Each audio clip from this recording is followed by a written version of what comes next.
of the City of Norfolk is now in session. Would you please rise? The opening prayer will be given by Father Matthias Lucembo, Father, from Christ the King Catholic Church. Welcome, Father. Blessed are you, Lord God of all creation. We acknowledge that without your creation, we would not be leaders. We thank you for creating the universe in which we live and work. We thank you for creating and sustaining us and for allowing us to have leadership positions among your people.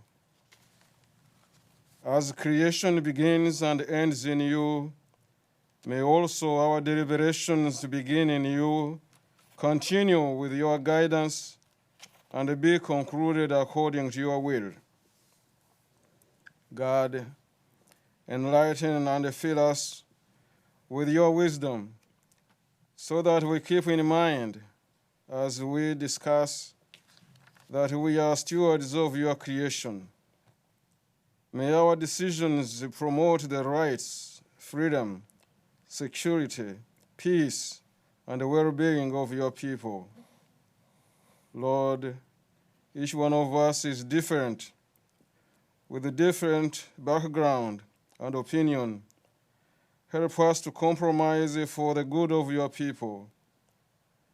Bless us, God, that we begin and end as brothers and sisters in your family, one nation, under God, indivisible, with liberty and justice for all. Amen. Amen. I pledge allegiance to the flag of the United States of America and to the republic for which it stands, one nation, under God, indivisible, with liberty and justice for all. Sounded like a prayer. Father, thank you very much for coming down. Appreciate it. The clerk will please call the roll. Mr. Burford? Here. Mr. Protogiru? Here. Mr. Riddick? Here. Mr. Smigiel, Here. Dr. Whibley? Here. Ms. Williams? Here. Mr. Wynn? Here. Mr. Frame? Here, the motion is to dispense with the reading of the minutes of the previous meeting, please. Mr. Burford? Mr. Protogiru? Here. Gotcha. Aye. Mr. Riddick? Aye. Mr. Smigiel, Aye. Dr. Whibley? Aye. Ms. Williams? Aye. Mr. Wynn? Aye. Mr. Frame? Aye. Good evening, ladies and gentlemen, and welcome to the Norfolk City Council chambers. We're glad to have you here for your benefit and for the benefit of those who do not regularly attend our council sessions. The procedure which we're going to follow tonight is we have two public hearings on our docket. That's the first thing we're going to do, is take up the two public hearings. And then after that, we'll move to the consent agenda. There are 4 items there. We're permitted to vote on all of those items in one vote if we wish, or we can, if some member of council wants to vote on it separately, we'll do that. Then we move to the regular agenda. There are 12 matters there, and we'll vote on all of these matters in just the way they're numbered on the printed docket. And if you've signed up to speak, of course, we'll call you when the subject comes up. If any member of the public would like to address the council on a non-agenda item, and that's something that's not on the formal printed docket tonight, you'll be given that opportunity. That will occur at the end of the council proceedings, but in order to have your name called, you must first sign a slip of paper, which the clerk has made available in the lobby behind the conference, behind the city council chambers before the meeting began. So there are no ceremonial matters, and so we'll move directly to public hearing number 1, please. Public hearing 1 scheduled for this day pursuant to action of council on September 13, 2011. Under state law, public notice having been inserted in the local press by the city clerk on the application of Enterprise and Empowerment Foundation of Norfolk State University to close a portion of Channel Street between Willoughby Avenue and Claiborne Avenue. And by a 5-0 vote, Planning Commission recommends street closure be approved. All right, there are no members of the public who have signed up to address the council in this matter. So if there are no questions, the clerk will call the roll, please. I have an ordinance vacating the portion of Channel Street between Willoughby Avenue and Claiborne Avenue. Dispense with the charter requirement for reading the ordinance and adopt. Mr. Burford? Aye. Mr. Protogiru? Aye. Mr. Riddick? Aye. Mr. Smigiel, Aye. Dr. Whibley? Aye. Ms. Williams? Aye. Mr. Wynn? Aye. Frame? Aye. Public hearing 2, please. Public hearing 2 scheduled for this day pursuant to action of council on September 13, 2011. Under state law, public notice having been inserted in the local press by the city clerk on the application of Edward D. Lawrence to grant a certificate of appropriateness for a new roof on property located at 615 Bosavane Avenue And by a 4-0 vote, Planning Commission recommended denial of the request to submit it. And do you have the vote for the, from the design review? Yes, sir. The Design Review Committee voted 4-2 to recommend approval. Okay. This hearing is to determine whether a certificate of appropriateness should be granted. Our procedure for this hearing will be as follows. A representative for the city may present a summary of the application and the proceedings before the Design Review Committee and the City Planning Commission. This presentation is not required. In fact, the City Council has been briefed on a couple of occasions already about this issue. But if it is made, then it should last no longer than 15 minutes. Next, the applicant for the certificate of appropriateness will present his or her case. Several people may participate, but the entire presentation shall also last no longer than 15 minutes. Each member of the public who is not related to or affiliated with the applicant and who has signed up to speak on this item will then be called individually. Each speaker may comment on the question of whether or not the application should be granted, and his or her comments should be limited to 3 minutes, please. And then following any discussion or questions by council member, we will take a couple of votes this evening, and this is a little different from the way we normally approach these matters. But an issue has been raised about the timely filing of the appeal. And we have been briefed by the city attorney, and the appeal, the ordinance reads that the appeal should be filed within 30 days of the hearing by the Planning Commission. But the City Council also has the ability to waive that 30-day limit, if you will. So if any member of anyone's here who's here to address the City Council and would like to address us on the timeliness of the appeal, you'll be given that opportunity when your name is called. And then if all you want to do is talk about whether or not the appeal should be granted or denied, then you can also, speak at that moment. The council will take 2 votes. We're actually going to vote just to make sure the record is clear on whether we think the appeal was timely filed, and then secondly, whether or not we believe, if it is, if the council votes in the negative there, if it doesn't get 5, let me see here, Mr. Attorney, help me with that. If we vote to make sure that it's timely filed, will you need 5 votes for that? Yes. Okay, and then we'll vote. If that does happen, then we will go and we'll move to the next step about the appropriateness of the appeal, whether we should actually grant that or not. So, hope that's not too confusing. Clear one thing up. Sure.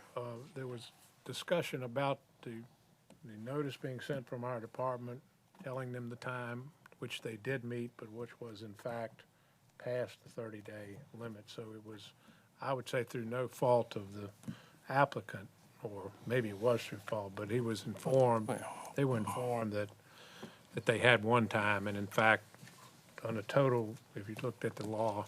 I was hoping the applicant would be able to tell us that, what he knows or doesn't know about that, so.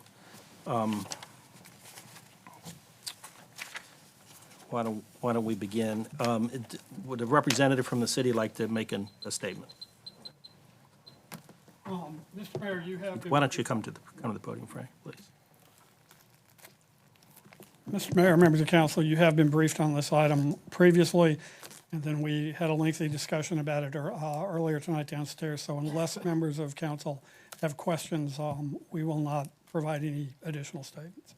Can you address the issue of what Mr. Nguyen just brought up about the notice of the appeal? Yes, sir.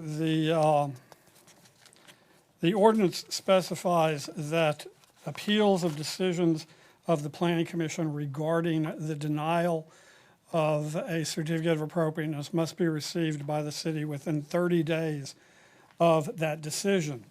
The decision was made on May 26, which means that the appeal based purely on the ordinance should have been received by the city no later than June 26.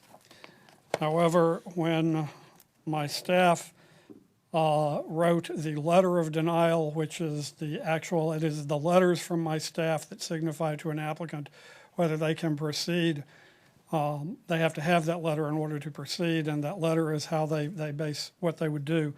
In the case it is denied, that letter indicated that the appeal had to be received by July 1. That was an error on the part of staff. It was not caught, and the applicant submitted his appeal on June 27th, which was one day later than the ordinance would have applied, but it is entirely within the time frame that staff had indicated to Mr. Lawrence he could file the appeal. All right, thank you. All right, now for the applicant. Mr. Lawrence, would you like to go first, or should we hear from the architect first? I think I can. All right. Hi, I'm Edward Lawrence, currently 539 Wilton Road in Hampton, hopefully soon to be at 615 Bosavane Avenue in Norfolk. I just second what Mr. Duke had said. My architect received a letter from him dated May 31st that says the appeal must be received by July 1st, 2011 in order to be valid.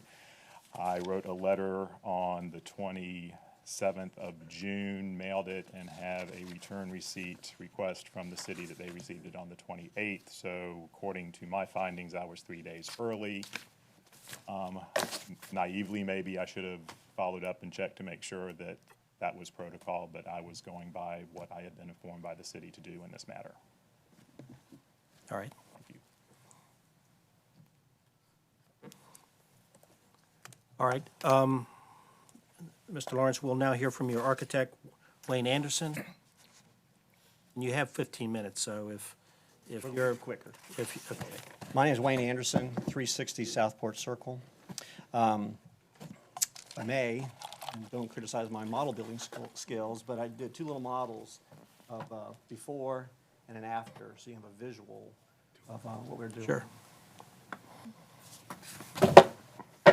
Long time since I was at university, but it gets the point across. The Ghent Historic Cultural Conservation District Guidelines. The purpose of the design guidelines for new buildings and additions is to ensure that construction respects the existing architectural and material vocabulary in Ghent.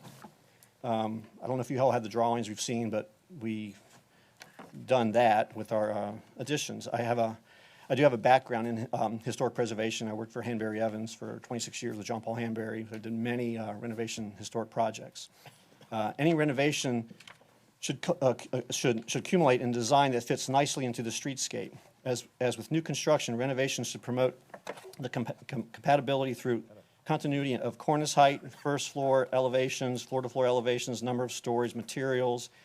The most successful renovations modify the existing structure without altering the character or defining features. We've kept all the defining features in the new roof design. We had approval from design review on May 23rd. The Section 9 of the code for the historic district, the criteria, is assure that all new structures and uses within districts will be in keeping with the established character of Ghent, which is preserved and enhanced. We're trying to do that with our new roof. The extent to which the building or structure would be harmonious with or architecturally compatible with the basic character of the historic and cultural conservation district, including specific consideration of the massing and scale. Again, we've kept them pretty similar. To the extent the extent to which the building or structure will promote the general welfare of the city and all citizens by the preservation and protection of historic places and areas of historic interest. Our design pulls from all the features in Ghent and historic detailing and all period pieces of what we're doing with the new roof. The Secretary of the Interior standards for rehabilitation, it says that new additions, exterior alterations, or related new construction will not destroy historic materials, features, and spatial relationships that characterize the property.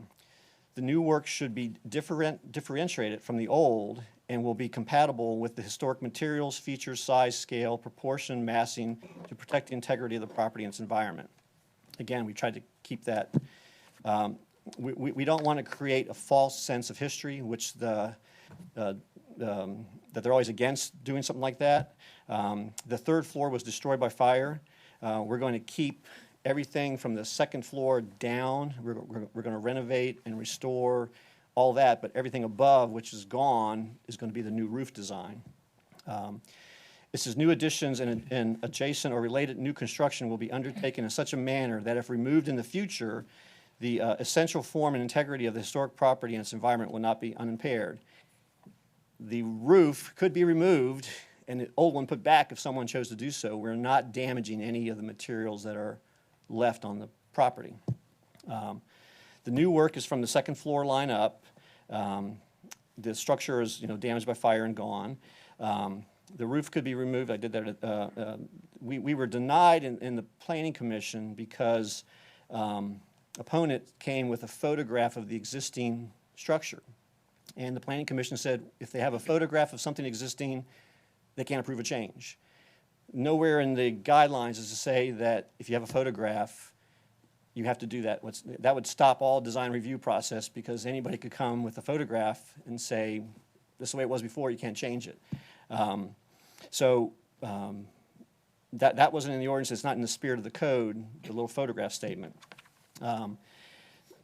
There was an apartment building that burnt down to the ground. It's gone. I'm assuming that because there's a photograph of it, the owner is not going to be required to build that same apartment building back. Just meet the guidelines in the historic district by the materials and massing and the shapes and all that. So that's what we're kind of assuming. Since our floor is gone, we can now make a change to the building but still keep it historically correct and still with the period. The style of house that we're doing, there are several houses that same configuration on the street. In the photographs that you may have, you can look through the windows of our house and see the houses across. I think there's 3 right in a row that are just like what we're doing here. So it's still the same massing and configurations we're trying to do. The Department of Historic Resources actually discourages the replication of structures and creating the false sense of history. We had a house, a Bayville farmhouse, that burnt down to the ground. And we actually had plans and photographs of the existing farmhouse, but the owner, that house didn't work for him. They didn't want us to replicate the farmhouse, so we did a new house on Bayville that picked up some of the architectural features of the original, but met all the modern standards that the owner want, and the cornice details and the trim work and size and scale. On the interior, we did replicate fireplace mantles that they loved and living room features and cornice materials like that to bring in that history, but we didn't create a false sense of history with the house that burnt down to the ground. So what we're trying to say is with the before and after model, that we really haven't drastically changed the character of the house or the neighborhood and haven't been detrimental with anything we've done. We'd just like to get a new roof on. All right. One more thing, though. There was a point made up, but don't change the original design. Well, you can use the model if I can approach. One detail on the original was the inset dormers, which have been leaking and causing a leaking problem for years with the property. That was a bad design in 1903. It's a bad design nowadays. So we changed. That was one of the features we changed to the outset dormers that are more historically correct with this style of house and gambrel roof. And then twisting the gambrel too is a historically correct way to do that kind of house as opposed to the barn look. So they're both similar, but Right. Okay. Thank you, Mr. Anderson. Any question? May I say one more thing, please, sir? Sure, you've got a couple minutes left. Because I was just addressing, first of all, the timing of the appeal. I would just like to say, I've been renovating this house for 4 years, doing a lot of the work myself.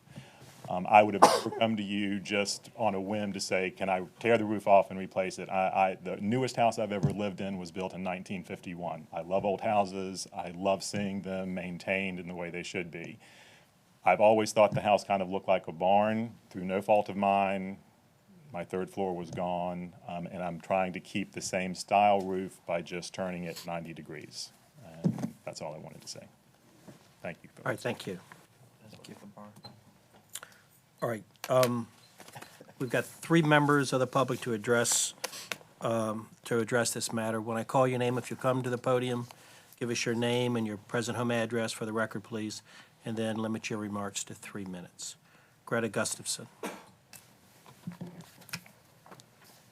you 2 weeks off on it because I wasn't around. Good evening.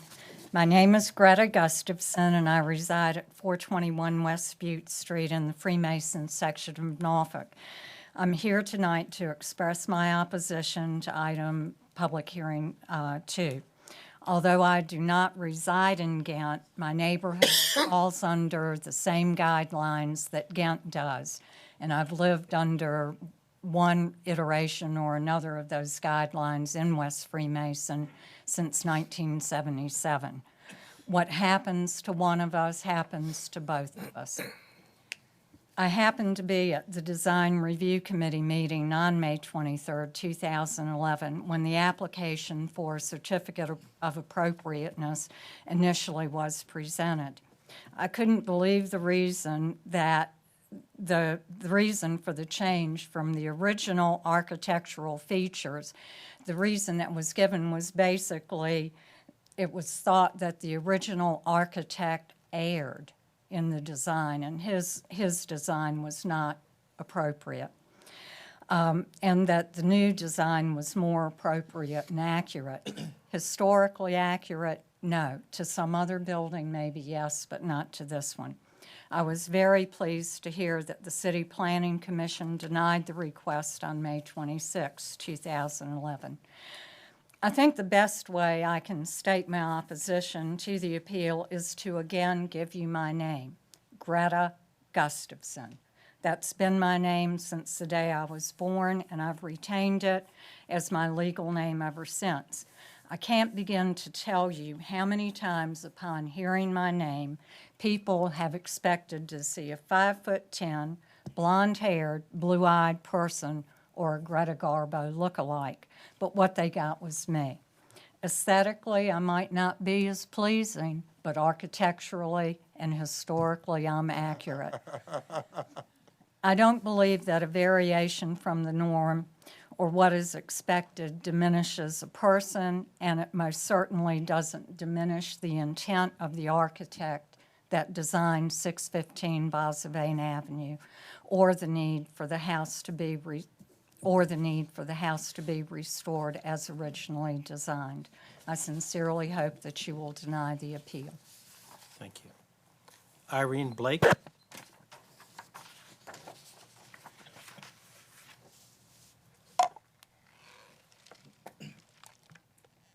Thank you. I'm Irene Blake. I live in Ghent at 833 Brandon. I am here speaking on behalf of the Ghent Neighborhood League, which this home does reside within our district.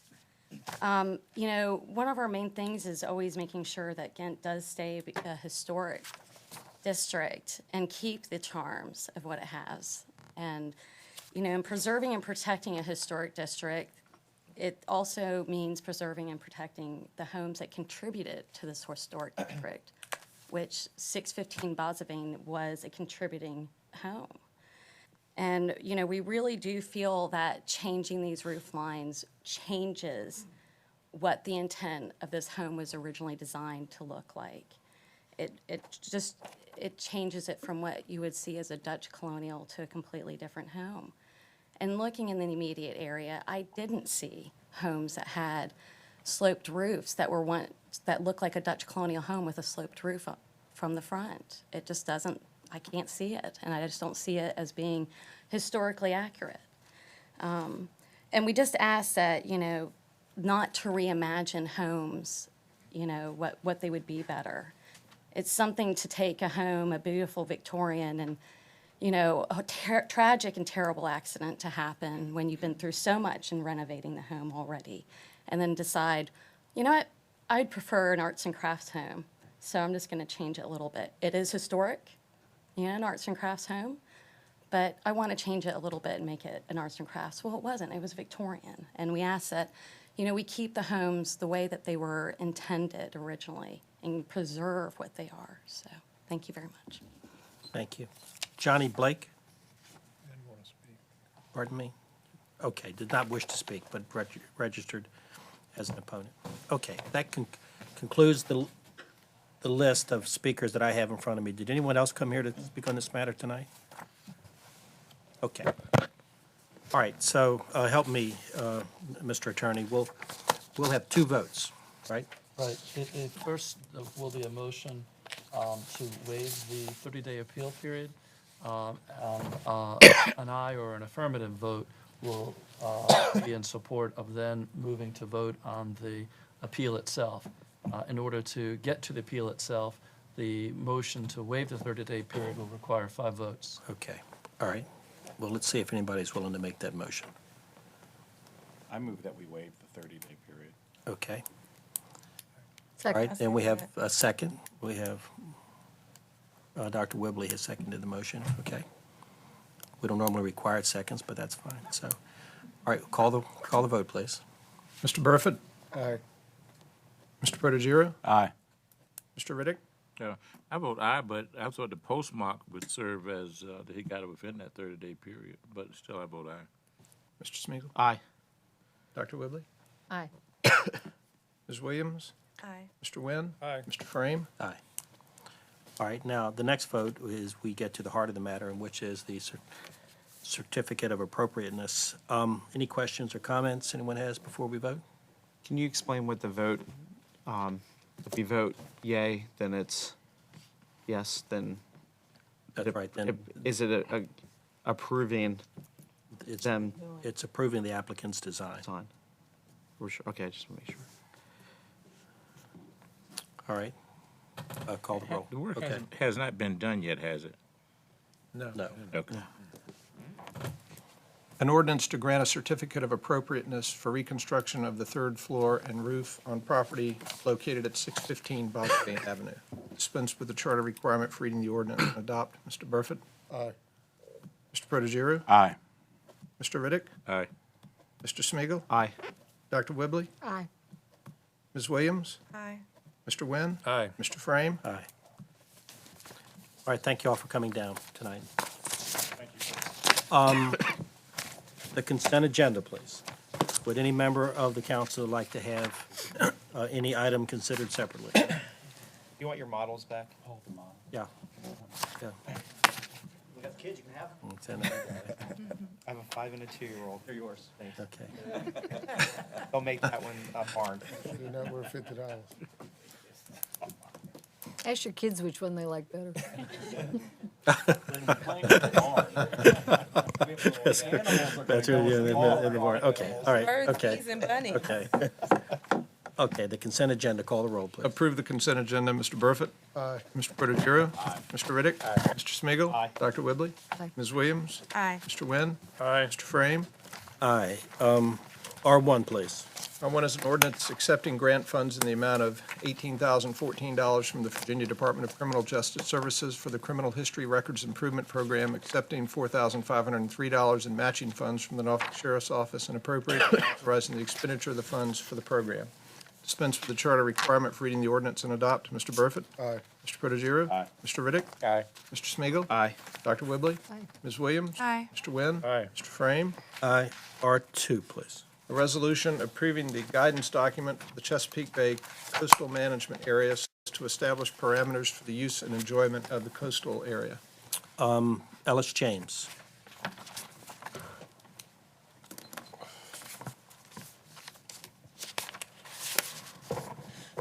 Thank you, Mr. Mayor, members of the council, Mr. City Manager Jones. Nice to see you this evening. My name is Ellis W. James. I reside at 2021 Ken Lake Place here in the great city of Norfolk. I do have a concern about this item that I would like to express to you. I am not opposed to what the goal and objective is on this item, but I would like to make a request. When you read the docket, before you read the agenda overview, you get a slightly different impression about what this item really intends to do. And so I would request that the city council make sure, is it 75 pages? Is that roughly there? I would urge that the city council make sure that on the city channel, so that all of the citizens in the city, as well as the people in Ocean View, Can access them. will have a very good handle on what it is that we're attempting to do here. Let me explain one further thing briefly.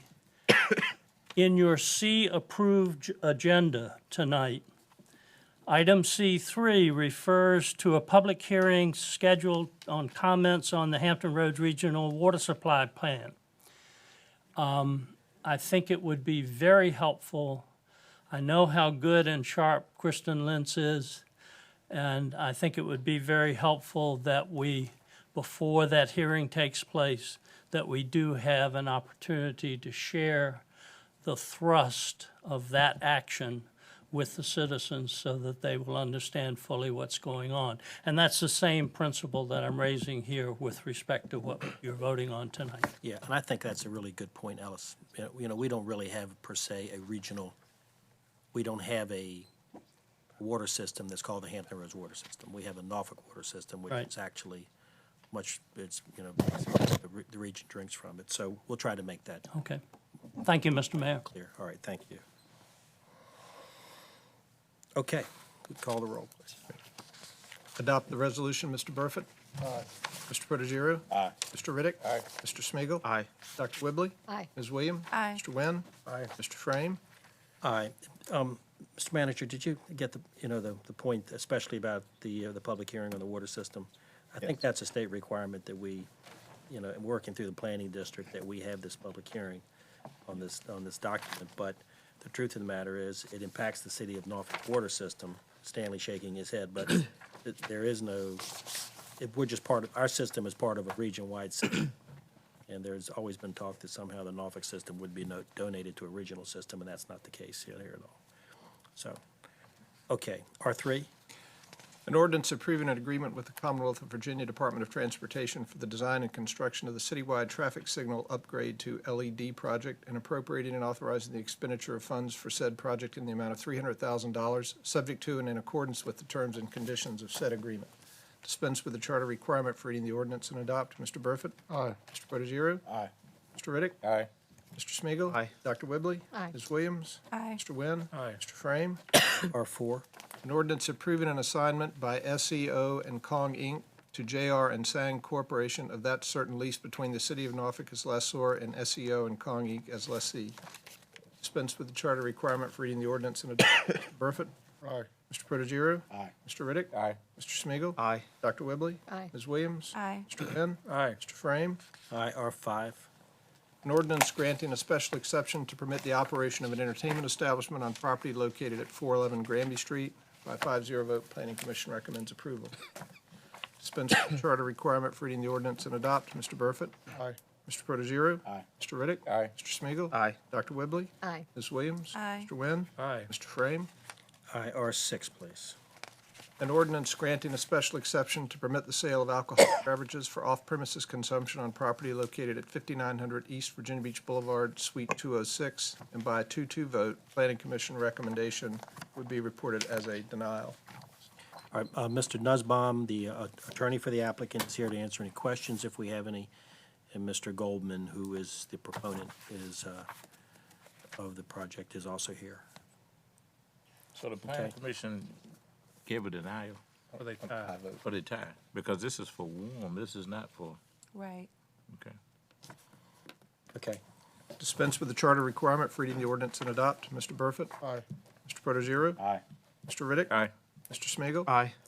Dr. Whibley? Aye. Ms. Williams? Aye. Mr. Wynn? Aye. Mr. Frame? aye, thank you. R7, please.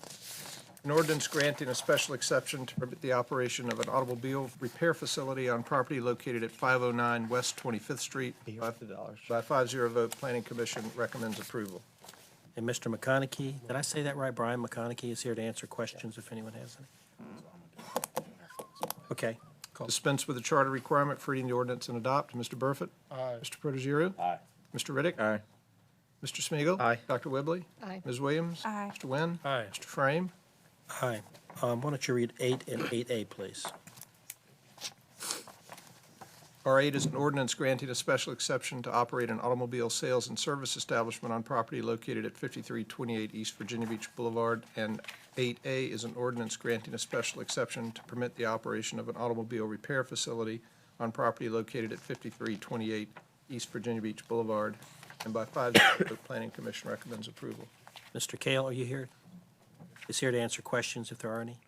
Yeah, I have a question. Mr. Kale, why don't you come to the podium real quick? Yeah, I'm looking at it,